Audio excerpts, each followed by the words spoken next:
all that we're doing so that we can move our community forward. So this evening I am on stage with really the power behind Steward Speakers, our board chairwoman, Kimberly Bostick, and she has some remarks at this time.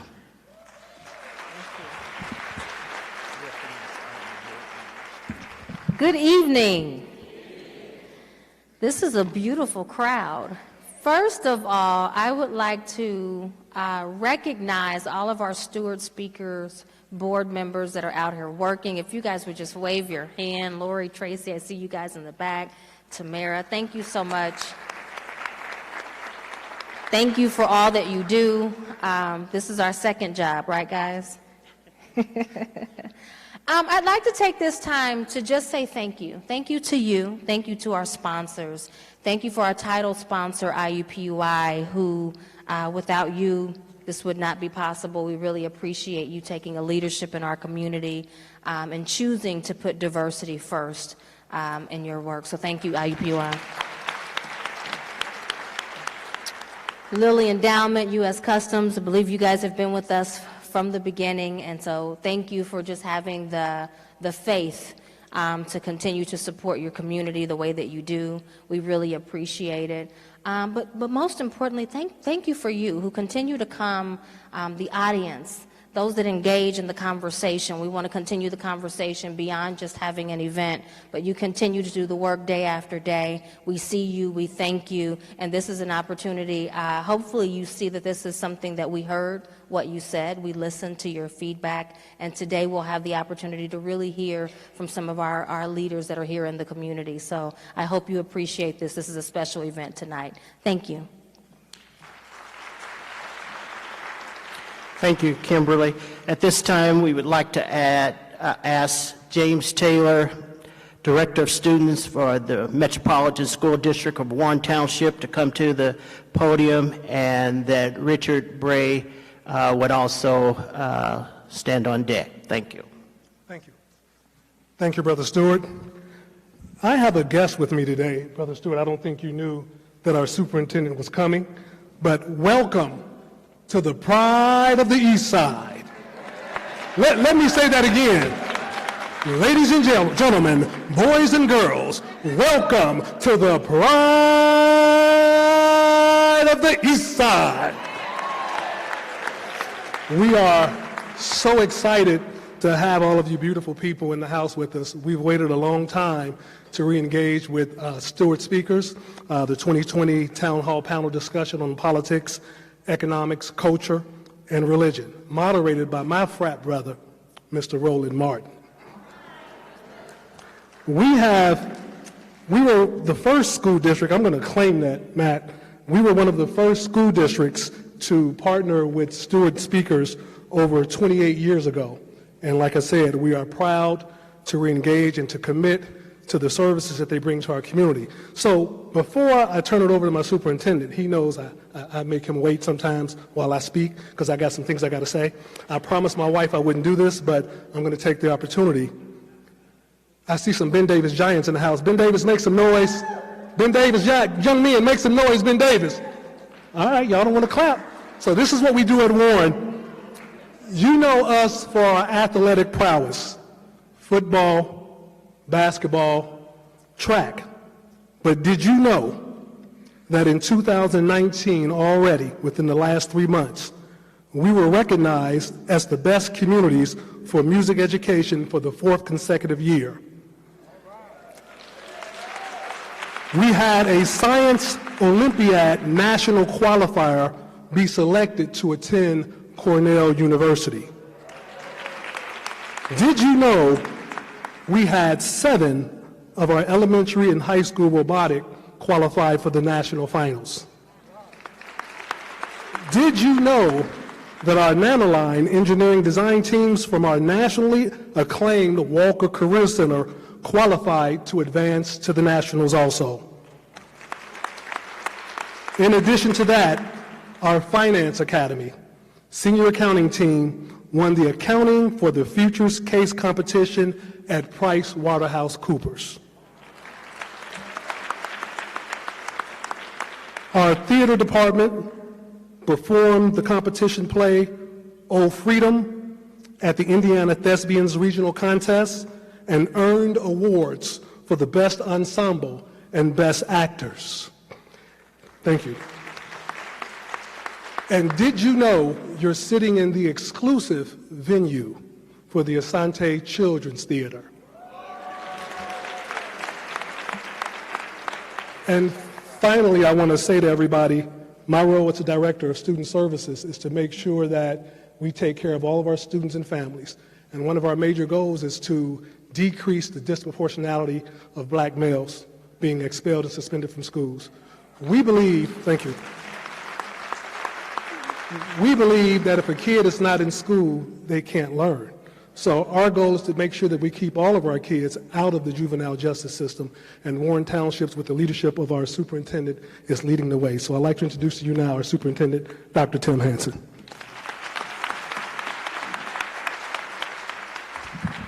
Thank you, James. I remember the conversation we had to make all this happen, and we are so honored to have you here in Warren Township. When you're in Warren, your family, so welcome to the family. I do want to recognize one of our board members, Gloria Williams, if you could please stand. She serves on our Warren Township board. As Mr. Taylor said, we are fighting lots of battles, and we are fighting those for our kids. I see a lot of young people here tonight, and that's what we're here to do, is to serve them. So I appreciate the opportunity to be here this evening and learn. This is my first Steward Speaker Series. It'd be my first of many. But I also welcome you back. I hope that you enjoy this evening here in Warren Township, and hope to see you again soon. Thank you for being here.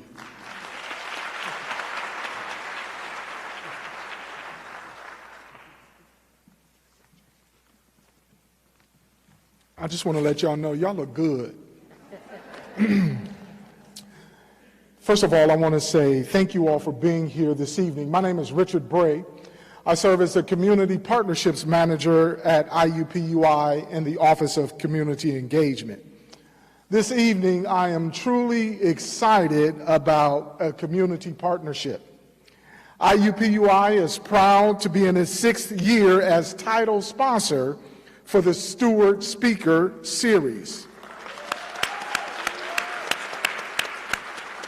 As you all know, for well over 3 decades, this series has brought over 100 leaders, community advocates, and other public figures to Indianapolis, putting global perspectives on local issues and empowering human potential. The Steward Speaker Series, powered by IUPUI, uniquely creates a platform for dialogue on local issues. But as festive as the occasion is, I'm on the wrong page. Y'all know how it goes. You gotta stick to the script. First of all, we salute your leadership, Brother Matthew Stewart. Let's give Matt a round of applause. Our Chancellor, Nasser Pedar, was unable to attend tonight because he had a scheduling conflict. But by our commitment is demonstrated by both financial and vision and leadership that says that this collaboration matters, not only for IUPUI, but Central Indiana as a whole. Dr. Pedar consistently reaffirms the university commitment to diversity. It is a value that undergirds the Indianapolis campus. The story of IUPUI is all about opening doors of opportunity for all students. Did you know that IUPUI educates about 90% of our students come right here from the state of Indiana? And I would wager a small bet that every person in this room either has a connection to IUPUI through a friend, a relative, or maybe you even attended yourself. Woo-woo! IUPUI is a part of the fabric of community. We are focused on student success and graduation. This is especially important for students of color. Right now, the fact is that over a quarter of our student body is comprised of students of color. Students of color is good, but it's not quite good enough.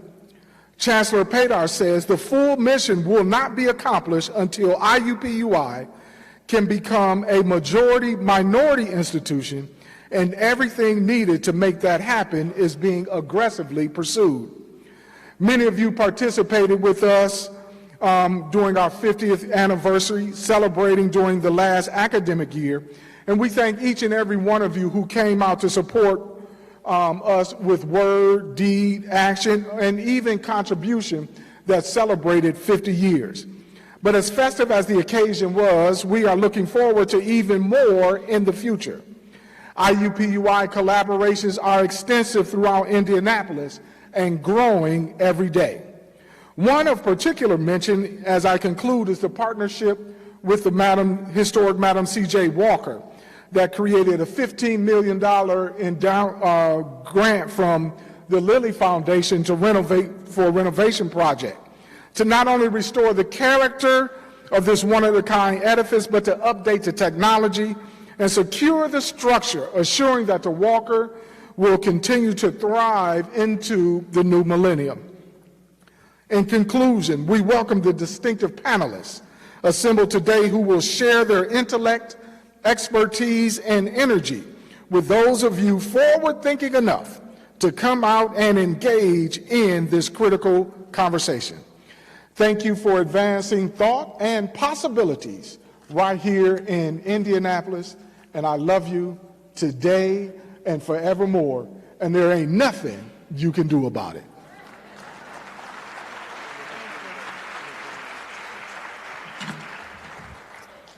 Thank you so much, Richard. We really appreciate your continued support.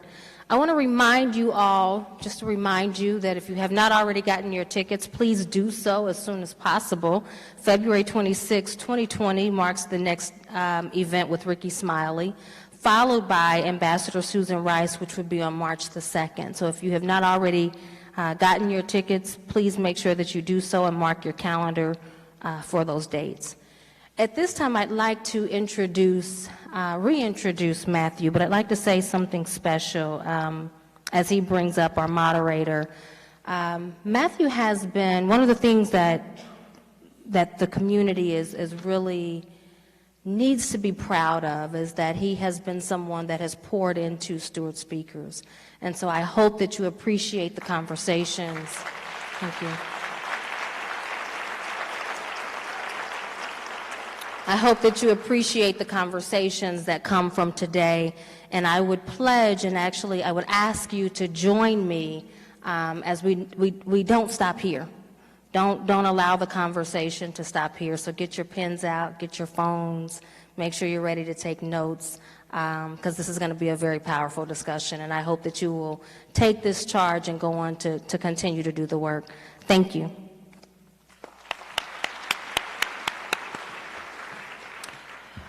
Thank you, Kimberly. Now it's my distinct pleasure to introduce our moderator for this evening, Roland Martin. Martin is best known as the managing editor of TV One Cable Network, where for 4 years he hosted News One Now, the first daily morning show in the history focusing on news and analysis of politics, entertainment, and sports and culture.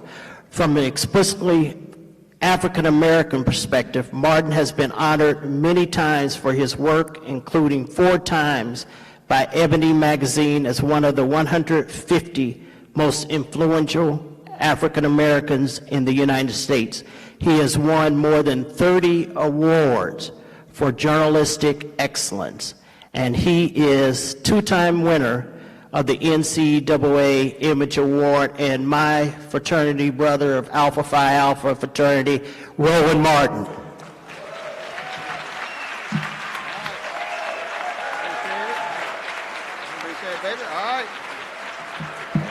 How we doing? All right, glad to be here, glad to see all of you here, glad to be back. Of course, I moderated this last year and was a previous keynote speaker, and so always good to be back here in Indianapolis. I have to correct Matthew for one thing. I'm a 4-time NAACP Image Award winner. Just saying, don't short a brother My Image Awards. Glad to be here for our conversation. We're going to do some changes here. They got seats. I don't sit down, so I'm moving this. And I'll move this here. Also, we are live streaming this on the Roland Martin Unfiltered platform. Last year when I was here, I talked about we were launching this in the last year. Thanks to so many of you, we did 100.7 million views, 345 million minutes watched, and added 240,000 subscribers to our YouTube channel. And so it has been absolutely great, and it's been really interesting. Black folks come up to me saying, man, it'd be nice if you go on MSNBC or CNN. I'm like, no, I own my shit.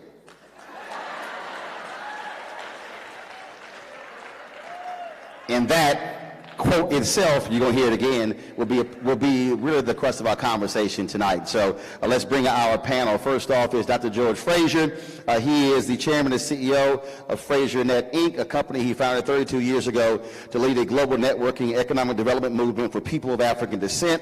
Spent 20 years in leadership positions with Procter & Gamble, United Way, and Ford Motor Company before starting his own business. In 1987, you came out too early, George. I don't know why you ain't listen. He's been named one of the best speakers in America, and 5 of his speeches have been selected for global distribution by the prestigious Vital Speeches of the Day magazine. Give it up for Dr. George Frazier.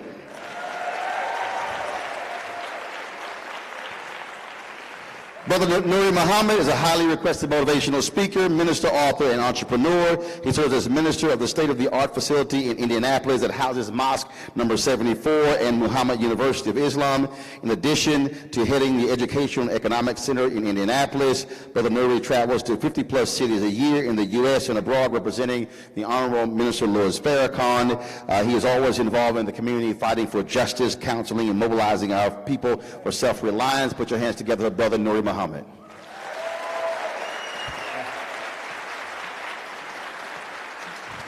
right.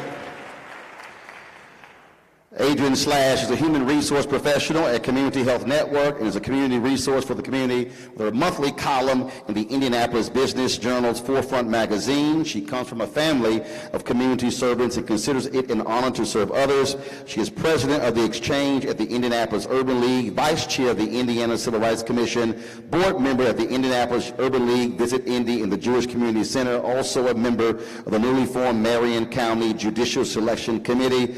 Adrian L. Slash.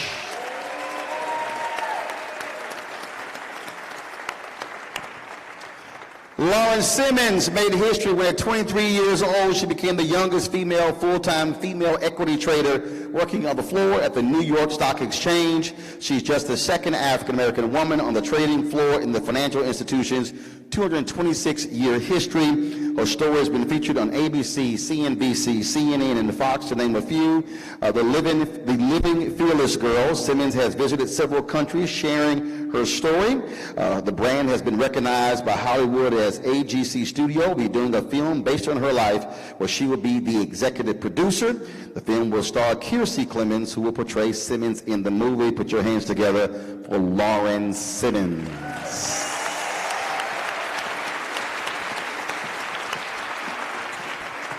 Last but certainly not least, and he is not related to Lauren, but Joseph Ward Simmons, better known by the name Reverend Run, or some say DJ Run. Somebody might. All on you, Lauren, you screwed it up. Everything was working before you walked out here. He's an entrepreneur, music icon, spiritual leader with cultural influence spanning more than 3 decades, one of the founding members of the Rock and Roll Hall of Fame group, Run DMC, where he is widely credited for ushering rap music into mainstream culture. His immense talent and conviction transformed a young man from Hollis, Queens into an icon while transitioning into a spiritual thought leader as a practicing minister known as Reverend Run. Of course, many of you have seen his television show as well. He relays powerful messages of family and faith through stories of perseverance, innovation, and success. And you know he got to be a bad brother since he has the same birthday as me. Put your hands together for Reverend Run. I heard you.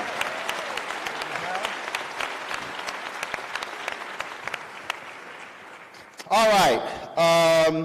Just so y'all know as well, let's see, right now it's 7:52. At 8:08, Game 6 of the World Series starts. My Houston Astros will be beating the Nationals tonight. That's why I wore the blue and orange African outfit. And just in case y'all think I was joking, that's why I got my Astros socks on. That's how we represent. So if any Nationals fans, y'all might as well go in. Y'all Nationals fans, it done beat y'all 3 straight games. Just took y'all's spirit. Y'all just depressed. Went to the airport today. They were all hyped last week when they beat us the first 2 games. They were talking mad trash. They had rosary beads out when I went to the airport this morning.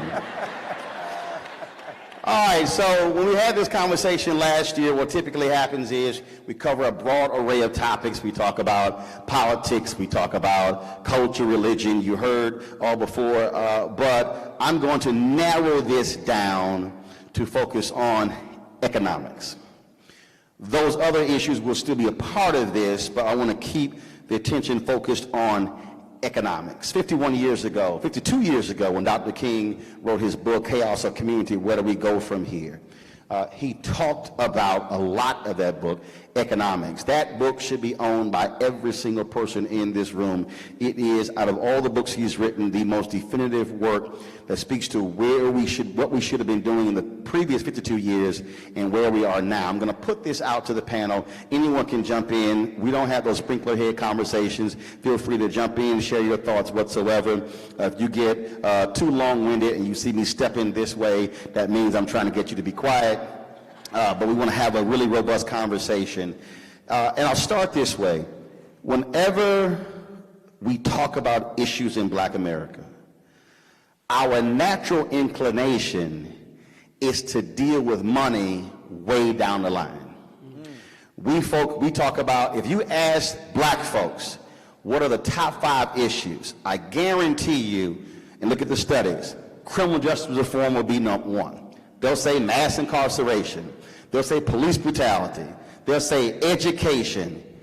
Then they might get to money when, in every other community, economics precedes everything else. How do we get Black folks to understand that if you do not deal with the money, you cannot confront the other stuff?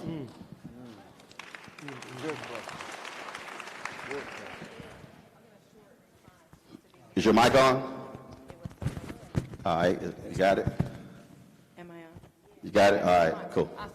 So I think to just begin to kind of kick us off and to make it somewhat plain, we don't understand money and we don't understand what we should be owning versus what we're renting. We also don't do a great job at teaching financial literacy. And because of that, we end up in a position where we think we're doing well, but we don't actually understand net worth and we don't actually understand where ours is. Yeah. Is it on? All right, can we have all mics on? All right, thank you. Can you hear me? Yeah, you're on. First, yes, I am Black, in case you were not entirely sure. I always say that. That's actually the beauty of our culture and race, right? We come in all shapes, sizes, skin tones, hair textures, lots of options, no need to stray. They missed their shout right there, they missed their shout. So I want to say the next thing and still be loved. Part of the responsibility, and I think you hit the nail on the head, around financial literacy and economic education in the context of our community, part of the responsibility for that not happening is with the Black church. I'm just going to throw a bomb out here, and hopefully I will not blow up with the bomb. But part of it is with the Black church. If you understand, there are 2,300 verses in the Bible that relate to money, wealth, and possessions. Jesus spoke 31,442 words quoted in the Bible, 15% of those words spoken by Jesus was related to money, wealth, and possessions. 11 of Jesus' 49 parables, the greatest stories ever told, are related to money, wealth, and possessions. It is all up in the Bible. My favorite quote out of the Bible is Proverbs 13:22. A good man leaves an inheritance to his children's children. That's in the Bible. We are the most morally grounded, spiritually rooted people on the planet. We are God's first people. That's right. We are outside of our own spiritual teachings. Front page USA Today, about a year ago, on African American baby boomers and their money. I hope you saw this. Fortunately, the headline on this article was below the fold. And I'll give you the closing of the article. African Americans will be the first generation of Africans in America to raise another generation of Africans in America that will not do better than them. So in the 400-year history of our people in this country, we are the only generation to raise another generation that will be worse off. We need our behinds kicked. Our ancestors must be rolling over in their graves. I believe that financial literacy and financial education must be a core training initiative out of our faith-based community. That is the most respected, the most trusted, the most loved, the most participated institution in the context of our culture. It must begin there, and there's plenty of stuff in the Bible to work with. Come on. Right. Brother Roland. You can comment on that, but I'm going to push back on that, and I want you to weigh in on that, because first and foremost, the responsibility of the church is to save souls. We cannot let households off the hook when it comes to teaching money. We cannot let parents off the hook who don't have conversations with their children about debt, who don't have conversations with their kids about savings. I think we often use the church as the focus of everything, when in fact it really speaks to, I think, what is also cultural and also historical. In coming out of slavery, the Freedmen's Bank was set up. The Freedmen's Bank was instituted for the purpose of teaching, providing financial literacy to African Americans. Lincoln was killed 2 months after the Freedmen's Bank was established. If you saw Skip Gates' documentary on Reconstruction, you had modern day dollars of $1.3 billion worth of money from freed slaves that was essentially abused and stolen, and unlike the bailout, that money was not paid back. And so black folks have saved and have invested, but if you also look at our history, when we've economically gone up, we've gotten pulled back. Part of the stat you talked about was because of the home foreclosure crisis, and we lost 53% of all wealth as a result of that. And so if you look at our history, it's start, pull back, increase, pull back, not sustained economic activity. You wanted to jump in, go ahead. Well, I have another verse that you might want to add to your list, Ecclesiastes 10:19. A feast is made for laughter, and wine maketh one merry, but money answereth all things. Amen. Amen. We, brothers and sisters, we brought in $1.3 trillion last year. Out of 262 nations on the earth, that makes the black man and woman of America the 8th richest nation on the planet. We brought in $700 billion more than Mexico, $500 billion more than Spain. Yet Spain has a 208,000 square mile landmass, and they're maintaining an independent nation for 46 million people. Mexico has 130 million people and 761,600 square miles of land, and they're maintaining their selves with less than what we have. Our problem is not that we don't have the dollars, we just don't have the sense to go with the dollars. That's our problem. We blame the white man for 95% of our problems, but still spend 97% of our money with them. We've become the leaders in unnecessary spending. What is unnecessary spending? It's buying stuff you don't need with money that you don't have. Come on. From people that you don't like to impress people that you don't even know. So we have to renegotiate. Our brains have been hardwired to connect happiness to spending. We have to disconnect happiness in the brain from spending and connect it to investing and saving. Come on. And if we do that, whether it's in church, whether it's in the home, wherever we learn it, it doesn't matter where we learn it. If we re-hardwire our brain and connect investing and spending to happiness, or investing and saving to happiness instead of spending, we're going to see ourselves back on top again, a rich nation like we're supposed to be, providing good services and products for ourselves. Amen. I'll just come in as the rapper and just say money is the key to end all your woes. Your ups, your downs, your highs, and your lows. You tell me last time that love bought your clothes. It's like that, and that's the way it is. And what I meant by that, I was a young 18-year-old guy in my attic, and God dropped that in my spirit. It sounded a little crazy, but black people have so much love in their heart that sometimes they forget to have the money in their pocket. We're very compassionate, we're very loving people, but tell me the last time that love bought your clothes. They will always try to pull us out and make us go into the compassionate side of ourselves. They'll even try to negotiate deals with you and put Jesus in the middle of it. They'll do anything they can to get your eye off the money. So I'll just leave you with that quote, that money is the key to end all your woes. And you have to dissect that from there. That's what I want to put in there. Thank you, Reverend Ron. Lauren, go ahead. I would definitely say that we last year spent $103 trillion. We can move markets. We are the consumers, and they are the merchants. And because of that, we are never going to get ahead if we keep consuming. And from a woman on Wall Street, it's disappointing. Brother Roland, let me to this real go quick. ahead. A simple formula that all of us can do when we take home today, to help us keep our dollars in our community. Because in the Asian community and the Jewish community, a dollar remains in their hands 28 to 30 days before it leaves.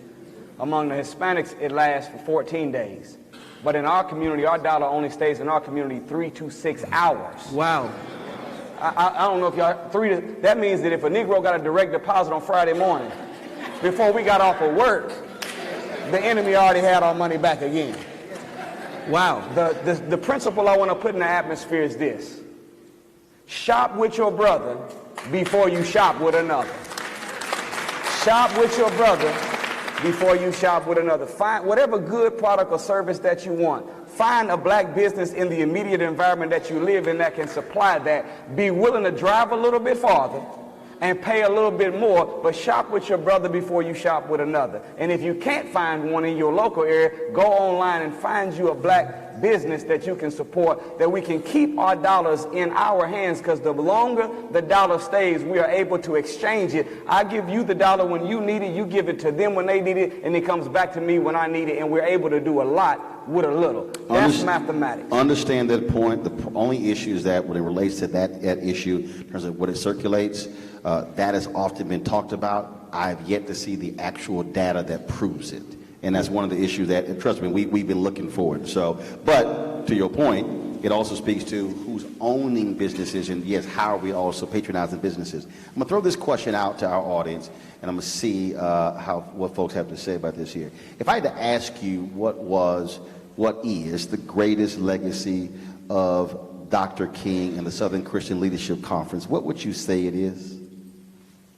Anybody, just shout it out. That they were not concerned with financial gain.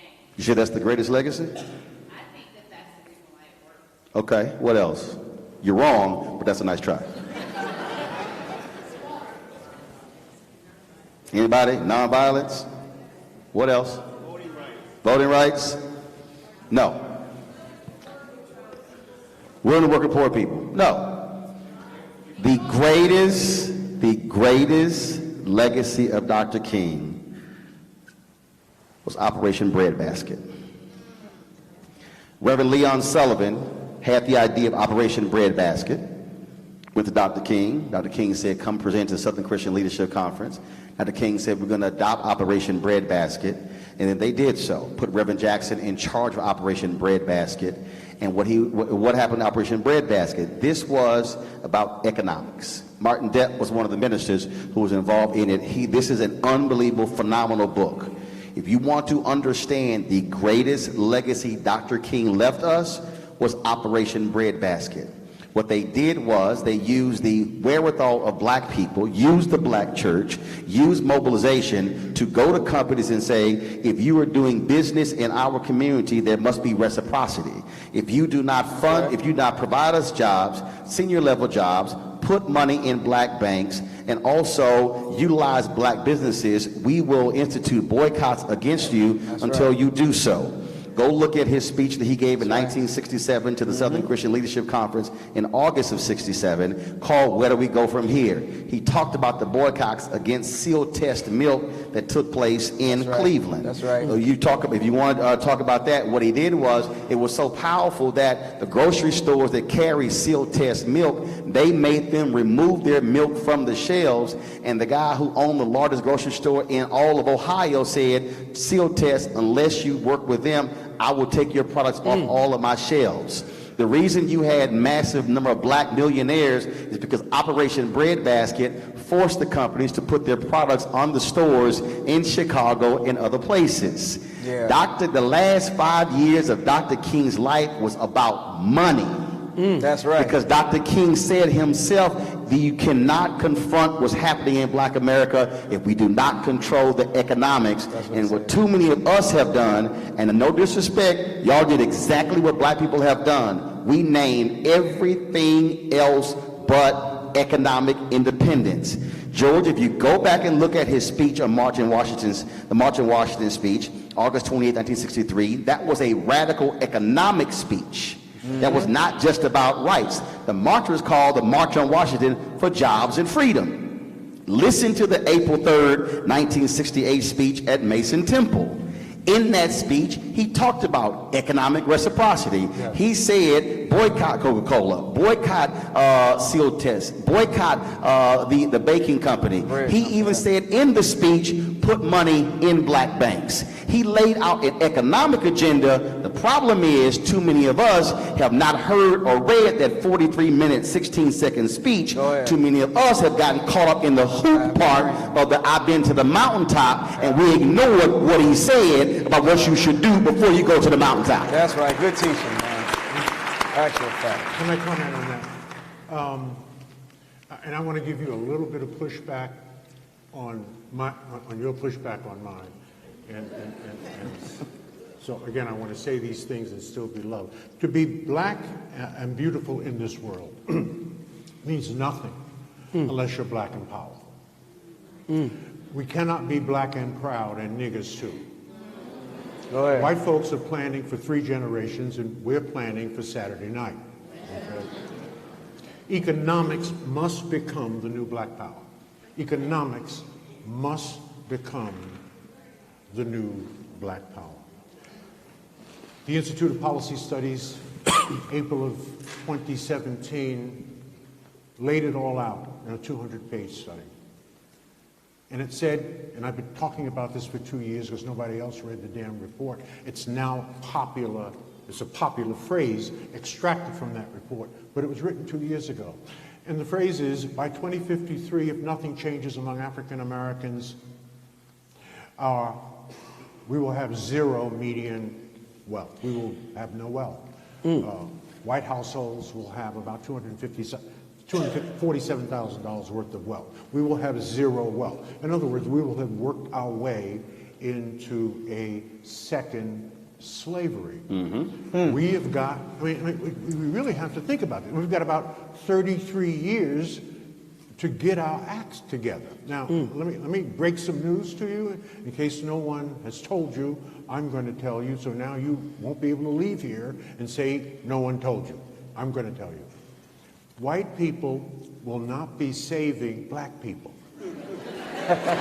White people are not even thinking about black people. Do you know who white people are thinking about? White people. They're thinking about their husbands, their wives, Yep. their schools, their businesses, their neighborhoods. They're not thinking about you. Asians ain't thinking about us. They're thinking about Asians. In fact, Asians have solved their own unemployment problem opening small Asian restaurants in black neighborhoods. In fact, if you go into an Asian restaurant and there are 4 brothers waiting on you, leave. That is not a real Asian restaurant. Because Asians don't employ black people. They employ Asian people, right? So the goal here, brothers and sisters, is to win here, not to look like we're winning. I would rather carry a plastic bag with $5,000 in it than to carry a $5,000 Louis Vuitton bag with $100 in it. You're winning, but your ass ain't winning. All right? Louis is winning. You ain't winning. And that's a mindset, right? That's a mindset. And people say our children are our future. That is wrong. The children are not our future. The children are our present. And if we don't give our children what they need in the present, we will have no future. We got it backwards. All right? So we have to fix that. Now, one minor pushback on what you said. In case no one has told you, there are only 15 million Jews in the entire world. Only 15 million of them. Of the $400 trillion of global wealth, they control the highest percentage of global wealth. There are 1.6 billion black people on earth. We control less than 0.1% of the 400 trillion of global wealth. Now, where do Jews get all this from? Because they're some of the most oppressed people on the planet. They have been kicked out of every country they have ever been in. All right? They get it from the synagogue. Have you ever been to a synagogue? Have you ever sat in a synagogue on Saturday and listened to what they talk about on Saturday, every Saturday for about 1,000 years?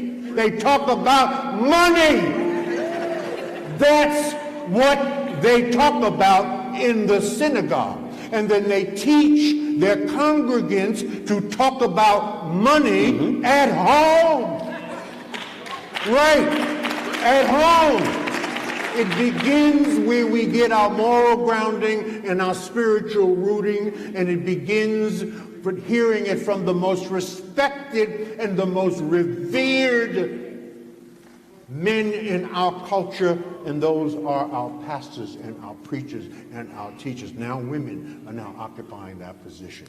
So yes, it must, I believe, begin in the church. The church influences us to speak to it and to teach it and to model it in the home to our children. And that's how it works. We are God's first people. Do you understand that? We are God's first people. He made us first. We've been in this country for 400 years. And we own the fewest number of homes per capita of any cultural group in this country. We own the fewest number of businesses of any cultural group in this country. And we've been here 400 years. Now, we know that there's institutional and systemic reasons for it. But that was then, and this is now. Well, I will give you pushback. Pushback is good. No. I'll show you. If I want to have a conversation about Islam, I'm calling Brother Nuri. If I want to have a conversation about Wall Street, I'm going to call Lauren. If I want to talk about networking, I'm going to call you. If I want to talk about healthcare, I'm going to call you. If I want to talk about the whole issue of rap and music, I'm going to call you. Thank you. What they're doing in the synagogues, they're having business leaders lead conversations. I have moderated numerous sessions. When we are discussing economics, ain't no business people on the stage. There are civil rights people, there are preachers, but there's nobody with P&L responsibility. So you can't talk about business unless you have business people on stage. We have it reversed. We have political leaders, activists, leading economic conversations, and they ain't never met a payroll. So what has to happen is, and trust me, I said this to Ron Busby with the U.S. Black Chambers, Inc. I said, Ron, you should never allow there to be a discussion about economics and y'all not on stage. Lauren, that is the issue that I'm trying to get us to understand. Right. We have brilliant black minds who are in business. That's who we must be hearing from, not from people who ain't never started a business, and if they did, it still is in business. Hold on, Lauren, speak to that. Go ahead. Look that way. I'm gonna walk around the whole stage. Look out there.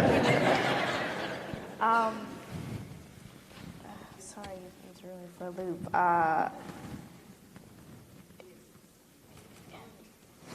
We need business people talking about business.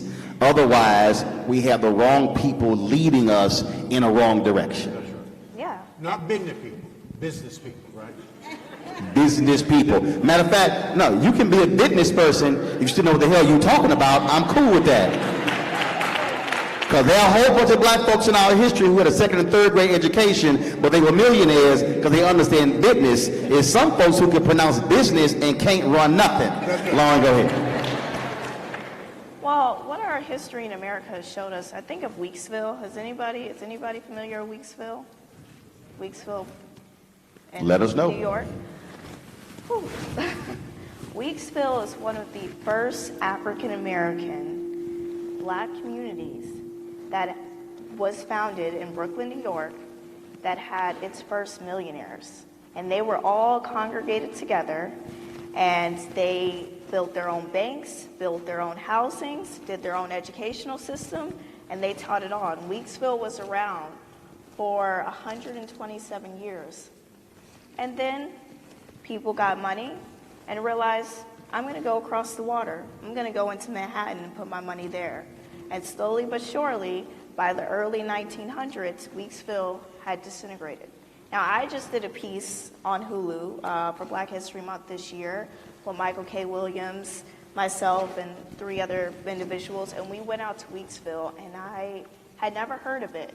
But the fact that in 2019, now that I've heard of it and I've gone around and this has been on television, et cetera, people have not heard of it, we are making the same mistakes over and over because we're not looking back in our history. We have done it and we have successfully done it.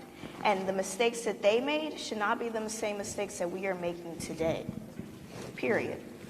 Adrian, when Nuri talked about rewiring, I have been talking for years, and we're actually going to have this discussion on my show. I've been saying that absolutely there has to be a reprogramming of Black America.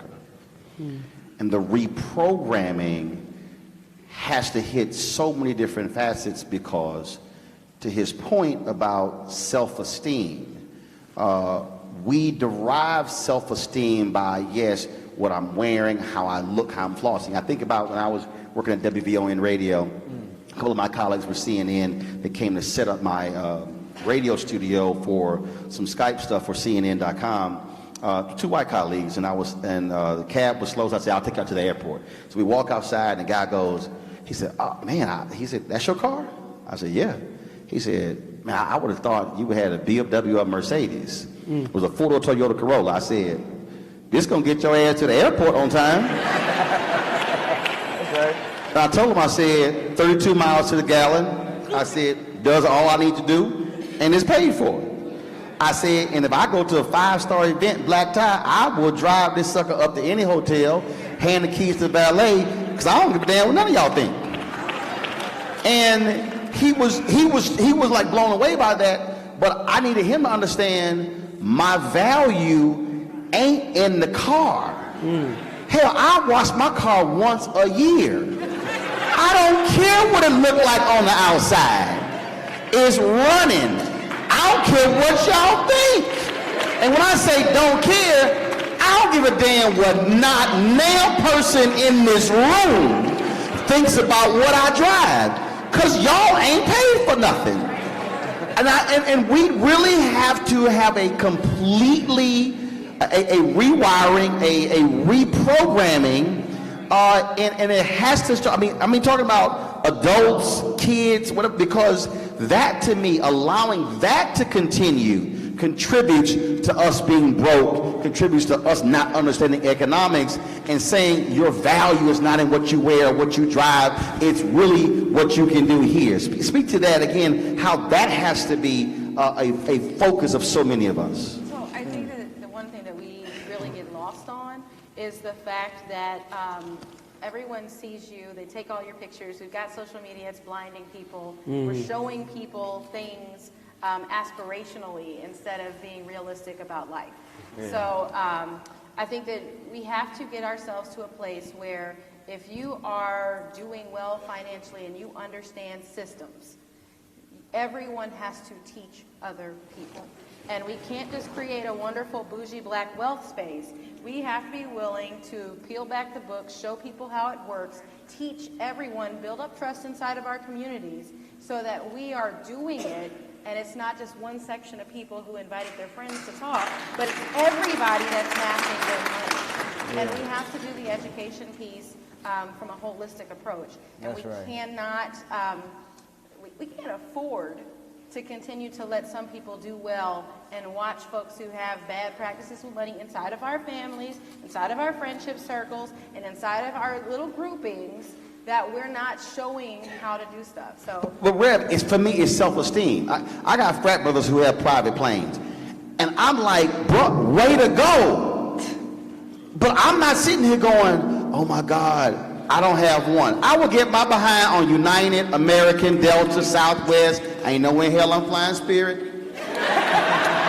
But the point is, my self-esteem, Reverend, is not tied into, oh my God, I wish I had this. Amen. I'm proud of what they've gotten, but my self-esteem is, if I'm in first class or coach, I'm good, because guess what? It ain't the bus. And if I got to take the bus, I'll take the bus.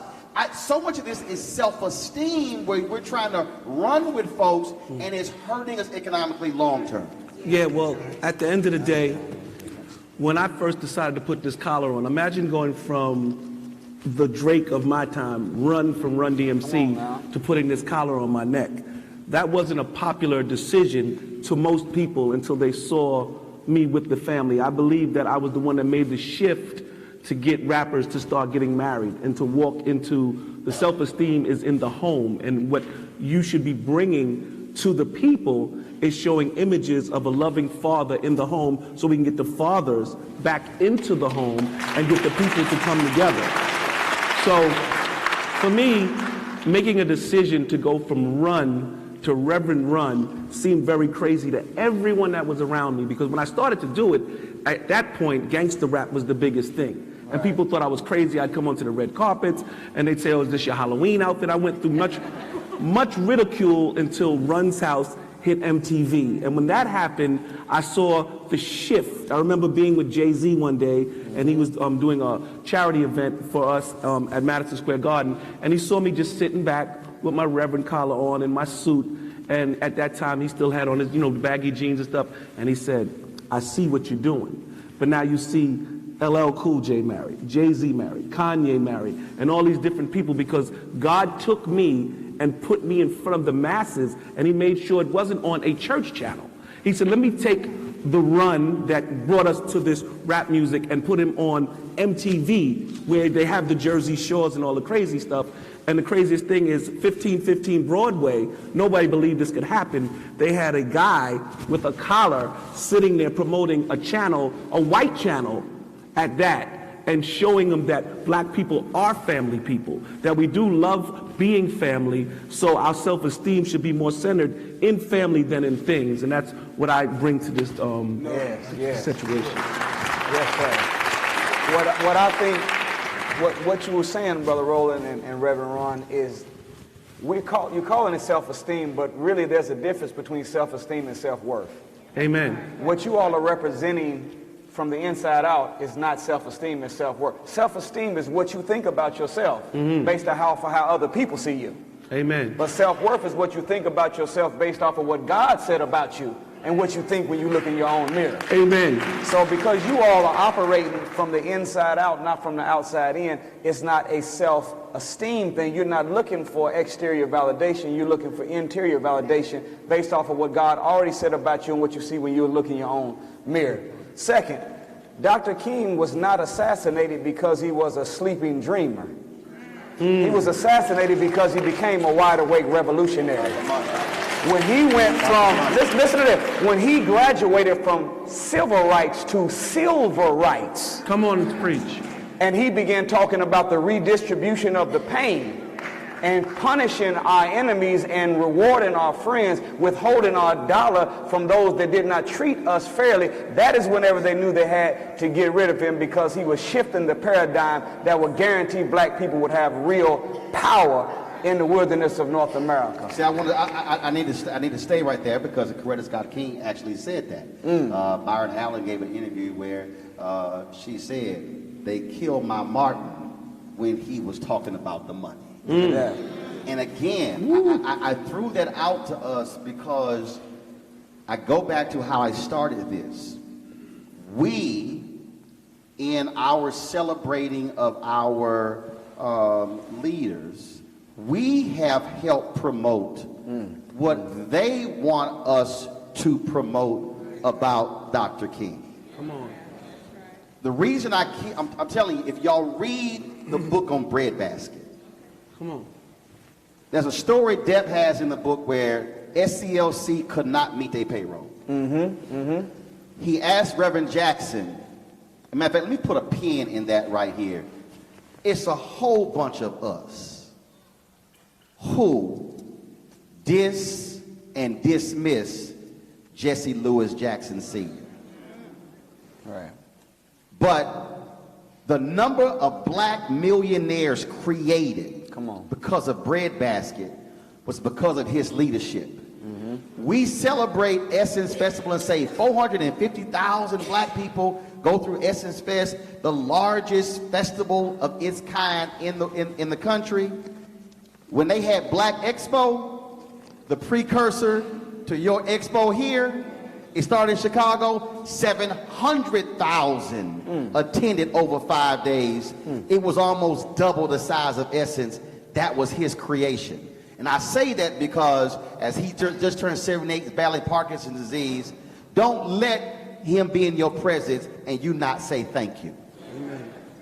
And that needs to be said. Depp writes a story in his book. He says that King goes to Jackson and said, we need to meet payroll. So one of the banks who we helped them put money in, let's go to Independence Bank, they can give us a loan. Reverend said, let's stop by Al Boutte's house first, who was vice president. King said, no, we really need to go talk about the loan. He said, Doc, let's swing by the house. They go by the house. It's a group of black businessmen in the room. After all the niceties, these black businessmen hand him an envelope with $55,000 in it. Dr. King starts to cry. Black business people paid the payroll, not labor unions, not the Democratic Party, but black business leaders. The story is important because if it wasn't for Breadbasket, they wouldn't have been able to make the money to be able to fund the movement back. So what this also goes to is, if we begin to promote black economics, then we're funding our own politicians. We're funding our own civil rights organizations. We're funding our own black media, because now we're not having other folk fund our groups, and our groups can't speak up on behalf of us if we're not funding them. Which is why black fraternities and sororities are actually have more power if they use it, because they're self-funded. Come on. That's right. This is the truth. So from your perspective and how you have been working with folks, let's talk about, again, the value of being able to self-fund. That's changed music in a huge way, Reverend Roland. Yes, it did. And then come to George. People, artists these days, it's easier than it was when I came up. I had to depend on getting a record company. But with social media and what's going on right now, all you have to do is wake up in the morning. We were talking about this. Is my mic on? Can we get more volume, please? All you have to do is wake up, do your little artist thing, and you can upload it yourself. You can actually stream it for 50, 60 bucks and make every single title and Apple Music and every single streaming service. So self-funding is much easier now than it was then. People put out their mixtapes and then you go to them with your hat on your head instead of your hat in your hand. And this way, the whole thing is shifted that the artists today can make their own money and control their own destiny. And kids come up to me all the time, how can I make it? How can I make it? Well, all you have to do is get your little camera or make your little record and put it up, and that takes care of it. So it's much easier today than it was for me to create your own path. Write this book down. It's called The Book of Luke, My Fight for Truth, Justice, and Liberty City. The Book of Luke, My Fight for Truth, Justice, and Liberty City. No, it's not the Bible. It's by Luther Campbell. That's good. George, I have read lots of books. One of the most powerful books, because what Luther Campbell talks about in his book is that when he invited rappers down to New York in the 80s, he was counting cash after one of the concerts, and he was counting about $30,000. And his guys from New York said, man, what are you doing? He said, oh, I sell my own merchandise. Mm-hmm. They had signed licensing deals. Somebody paid them $2,500 for the licensing rights, and they were making all the money. He's like, I just made 30 grand just off this one show. Mm. He said that with Jay-Z and Diddy and 50 Cent, they are the 2.0 version of what he was doing. Because they saw that, and the deals they're now done with Vitamin Water, Ciroc, all those sort of deals, they have become multimillionaires because they saw what guys like what he was doing. And again, but it's understanding the economics and how black folks can fund it, the idea of self-funding, and you're not actually begging somebody else and giving away, in essence, our natural resources where somebody else gets wealthy. That's right. Yeah. And I want to address that from a sort of a different angle. That's a powerful thought. We were doing that. Civil rights was a double-edged sword. And before civil rights, not civil rights, but yeah, civil rights and voting rights and public access and all those things was a double-edged, integration was a double-edged sword. Because before integration, when America wouldn't feed us, bury us, allow us to shop with them, allow us to bank with them, allow us to save with them, we did all that stuff on our own. We self-funded all of that. We built some of the great Black Wall Streets, so much so that white folks were jealous and burned them down. So we understand how to do that, but we have fallen into a couple of really very bad-ass habits. We have some very bad-ass habits that we have to come to grips with. Number one bad-ass habit we have. Black people are addicted to instant gratification versus delayed gratification. We buy what we want first, not what we need. That's right. Now, we understand why we want to look like all of that. We understand that we have been an oppressed people for 400 years, and we are trying to make a statement that I am somebody, and so we go for the Nikes and the Louis and all of that stuff to say, look, I'm as good as you, right? So that's instant gratification. We have got to move towards delayed gratification. What people you're sitting up here on this stage are excellent examples of delayed gratification over time. They've paid the price, they've taken the risk, they've taken the bumps and turns and bruises and the obstacles that was in their way, and they ultimately are sitting on this stage. They have deferred more to delayed gratification than to instant gratification. Very bad habit. Second bad habit. This is huge. A.C. Nielsen came out with a major study last year, I hope you read it, on the television viewing habits by cultural group. Black people watch 40% more television than any people on the planet. We watch... No. Hold on, let me tell you what the study said. Don't give the 40%. Give the number of hours. That's where I was going. Let me finish. Let me give you some pushback. Hit the hours. We watch 72 hours of television a week. Black people watch 72, that's 10 Repeat hours that of again. television a day. That's 72 hours of television a week. The equivalent of 2 weeks of work. Right. That's 10 hours of television, more than 10 hours of television a day. Any Negro that watches 10 hours of television a day needs their black ass kicked. That's what they need. Now, let me tell you why. There's a deeper reason. There's a deeper reason when you are consuming 10 hours of television. Go ahead. You are subject to 1,140 commercials. Do you know what they call stuff that they put on television? They call it programming. Go that ahead means now. you are being programmed to be a consumption machine. That's why we are the consumption class. They are the merchant class. They make stuff. We buy stuff. They program us through 10 hours of consumption of television, 1,140 commercials a week. You have no choice. You have been programmed to consume. But hold up, George, you gotta add one more. Gotta add one more. It's what we're watching. But guess what? There are 8 black networks that target African Americans. That's right. TV One, I was there for 13 of its first 14 years. Right. Its sister network, Clio TV, BET, BET Her, their second network, Aspire, OWN, Revolt, Bounce. Those are the 8. That's 1,344 hours of content a week. Not a single hour dedicated to news. That's right. That's right. That's So, what you're getting sitcoms, Come on. dramas, Reality. shows, Right. award shows. Now, there's nothing wrong with certain entertainment or reality shows based upon what kind of show it is. Reverend Ron's show was totally different. That's right. That you didn't have sisters throwing wine in each other's face, acting the fool, cussing each other out, and calling themselves housewives, and most of them not married. Right. Go ahead. That's true.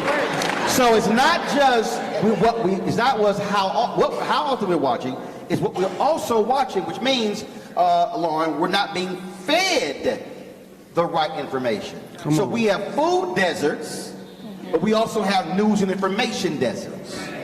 So this content is not being fed to black people on a regular basis. To your point, George, we're being fed as consumers, and that's also the problem, because if you flip it with white America, they're being fed news and information as opposed to entertainment being dominant, and then it fulfills itself because we say, well, but that's a black network. Yes, but the cycle is being repeated, and that's the problem. So, Lauren, when you talk about that, what we're being fed, what do you advise folks watching who are here and who are watching this live stream? What should they be feeding themselves, feeding their children, feeding their family when it comes to economic self-reliance, but also understanding economics and money? Well, I was trying to Google, that's what I was doing on my phone, how many percentage of African Americans that turn on CNBC. Didn't even come up, so. I can help you with that. When I had News One Now, I beat CNBC in the number of black people who watch. Ain't that many of us watching CNBC? We know we ain't watching Fox Business. Bloomberg is very low in the numbers, so the reality is the numbers are not high at all. No. And my number one question everyone asks me, how do I get into trading? How do I buy a stock? You turn on Bloomberg, you turn on CNBC, you watch it at least 2 hours a day. All the answers that I can give you are all provided on the TV. So what you're watching and you're consuming is what you're going to be doing. And if you're watching, like you said, Housewives, that's what you're going to get. If you want to learn, there's a wealth of knowledge out there. Even if you don't have on those networks and those TVs, there's Google, You can learn. Everything can be self-taught. It's 2019. If you can have your phone glued to your hand at all times, which people do, 65% of the day, you can Google and you can access knowledge that you really truly need. Adrian, we had news one now. Deborah Owens was America's Wealth Coach. She would come on the show. We would do these financial segments. And it was amazing when the show would be over. She would have 100 or 200 emails from black people who were saying, okay, tell me about this and about that.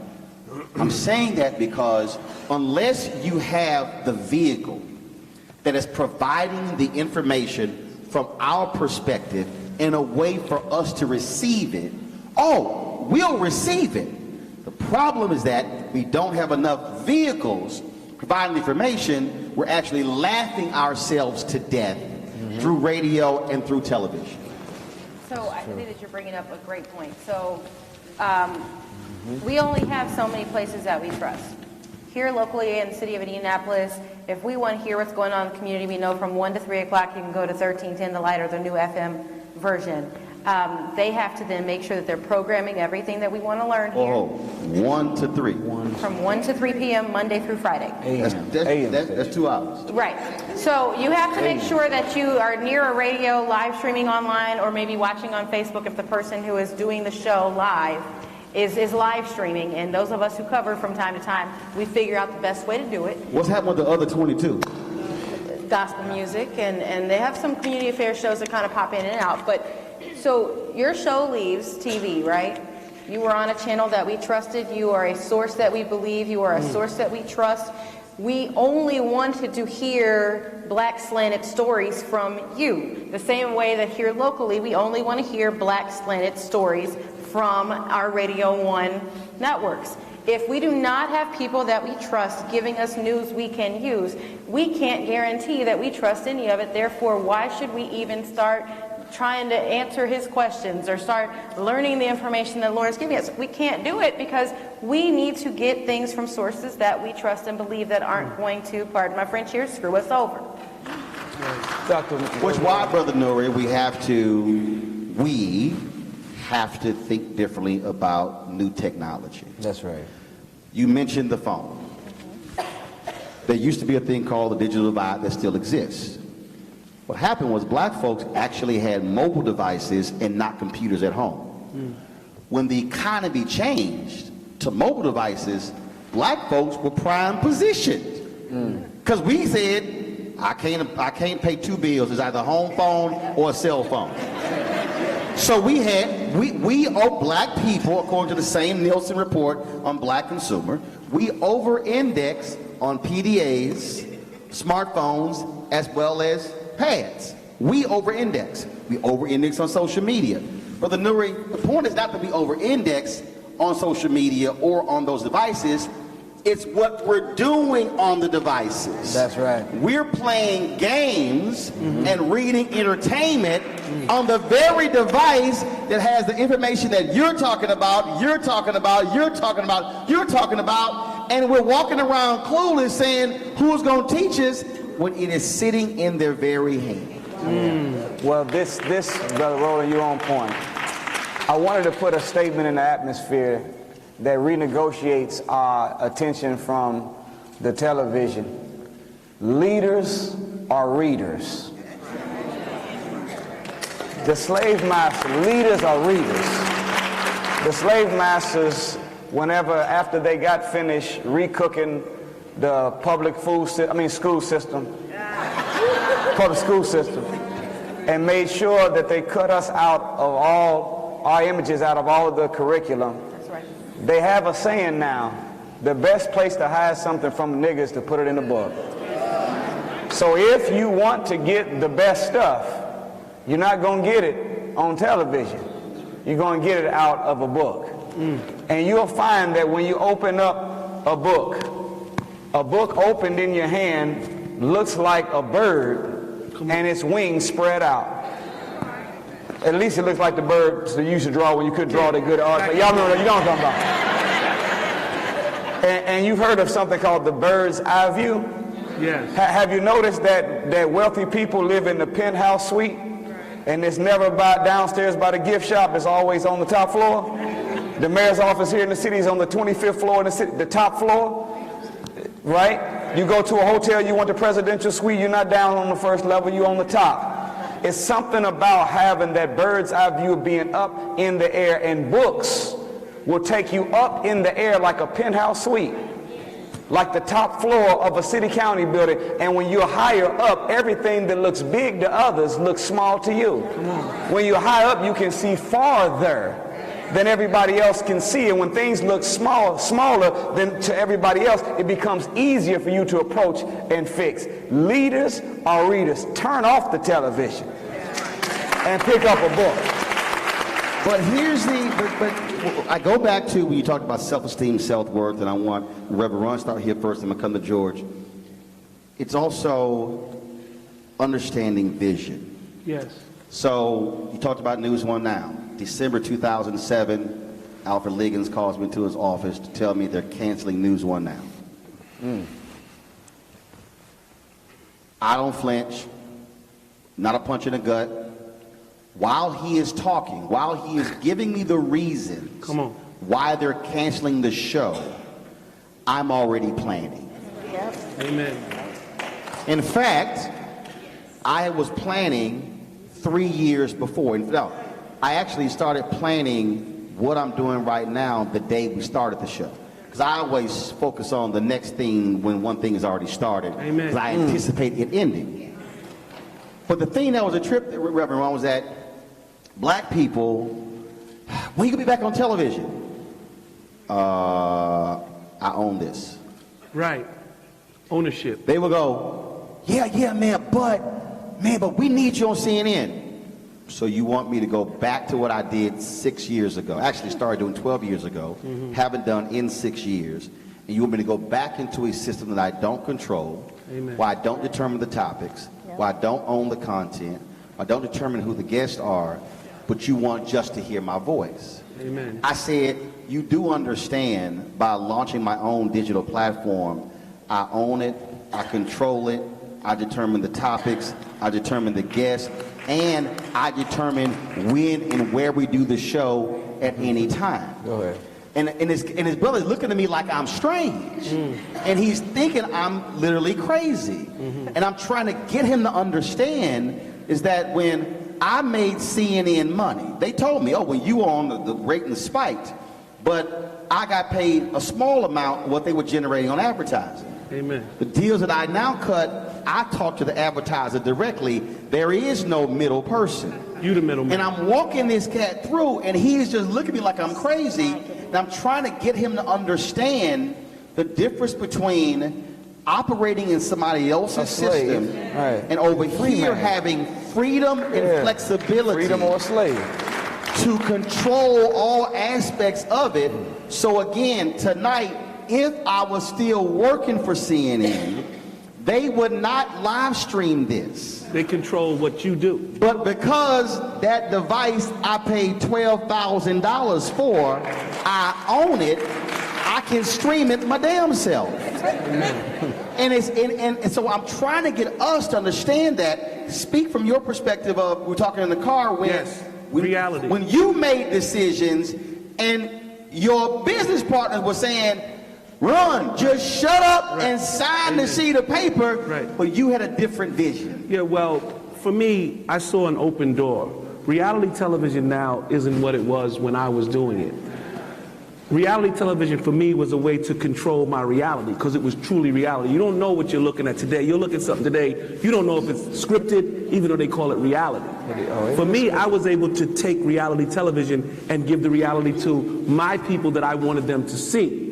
And the good thing about that was, I was talking, people like D.L. Hughley would come to me and say, man, here I am creating this television show, and they try to write the script, and they change my jokes and change what I'm trying to get done. Look at that. And I see what you're doing, which I was blessed that God set me up to be able to give the reality to the people that I wanted them to see. And they couldn't stop me at MTV because I was giving my reality. My reality is that I'm a reverend. Well, is that going to work? Yes, my people want to see this. My reality is I want to sit in a tub if I want to and give words of wisdom from my BlackBerry and give it out to my people. And they couldn't stop me from doing what I wanted to do because it was, they called and I called reality television. And from what you were talking about is years ago when they were renegotiating my contract, and I was putting out the record King of Rock, and we were talking about me not stopping my flow, and everybody around me was like, Harry, let's hold things up. Let's stop things and try to negotiate a bigger contract. And I sat in the middle of a floor and I bust out in tears and said, I'm not moving until y'all hurry up and sign this contract, which seemed dumb to everybody in the room, but they was only going to get an extra $100,000 or get extra $20,000 or whatever that might have been. But for me, I said, if I keep this momentum going, I can control what I'm doing, and in the long run, I'll make more money on the road than trying to fight this little record company who thinks they know what they're doing. And I ended up in the Rock and Roll Hall of Fame and all these great decorations that have come to me through making my decision to say, let's keep it going, let them keep those pennies. And now I'm not in a deal, what they call a 360 deal, where they keep all my money if I hit the stage. Run DMC, we don't perform often, but when we do, it's the type of money that make your head spin, because I'm not stuck in a deal where they take all my money when I get on the stage. The kids these days are stuck in deals that they not only get their money taken from making the music, they get the money taken from them when they're on stage. So by me keeping the momentum going and signing the contract, and that contract being over now, I control my own masters. I control whatever I'm going to say out of my mouth is in my hands, and that's what we were talking about. George, Solutions. Let's talk about solutions. I'm going to hit you with this because I want you to answer this. Because again, it's seeing it differently, and it's just sometimes I think it's about calming yourself and allowing the vision to go. There's the brother who was the voice of the Lion King. Yes, I saw Disney that. came to him and said, Amen. $2 million. He was like, Jason Weaver, right? That's what his name was. Weaver. like, damn, I ain't never seen $2 million. Right. And his mama said, If that's what they offer. now if they gonna offer you $2 million, On the first. How much they make? wonder how much they gonna get paid. And so he didn't take the $2 million. Mama was thinking. Mama slowed down and said, hold up. Way. So they took fewer dollars, but he has probably made $20 million and will get paid his entire life, and his estate will get paid because of the deal they cut. Delayed gratification. So let's, George, I want you to unpack that. I want you to unpack, because I pulled up Bobby Bonilla, the baseball player. Bobby had a contract. They wanted to pay him this annuity, and he said, no, I don't want to take it. His wife, now his ex-wife, said, fool, take the deal. Bobby ain't played in a decade, but gets paid $1.9 million every year on a certain day, and will get that money for like another 20 years. It's the greatest deal ever in sports, because his wife said, fool, read the fine print. I want you to speak to how, when we talk about economics, how we need to take a breath to see the vision beyond just the dollars that are right in front of us. Sure. Very quickly, let me give you a piece of advice. I'm an elder, 75 years old, so listen up. Black don't crack. Right? Listen up. Even light black don't crack. Hey, I learned it. So I They made say a beige decision. don't age. That's I made the new a lie. decision, a very important decision. And I want you to make the same decision. No longer debate Negroes that Harriet Tubman would have shot.